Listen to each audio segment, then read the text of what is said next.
Ekhaya lakho. Tata. Bantwana bam.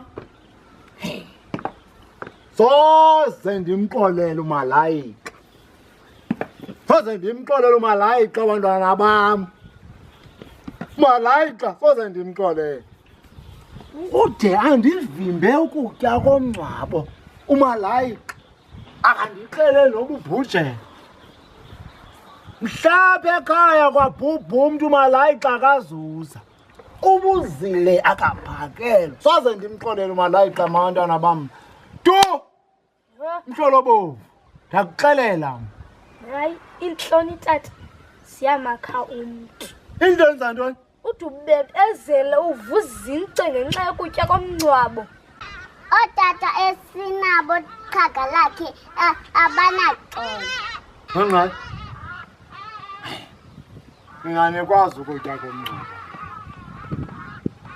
Ukutya komngcwabo anikwazi. uYesu uyabaxolela abantu. Xolela tata. uYesu uyabaxolela abantu. uYesu wayengekho mhla ukutya esi sikunako ngoku kukhona. Mandibaqagelapha. Umazelapha uYesu uKepsi. Luthi makaxolele. Umazelapha uNandozi. uYesu qhagalapha. He? Uyazelaphi ilayisi? He? Egadiweyo eyenziwa nguNozenzeni qhagalapha. He? He? Uyakwazi ukodwa, uyakwazi uba kwakusojwa njani kukho izipayisi ngoku. He?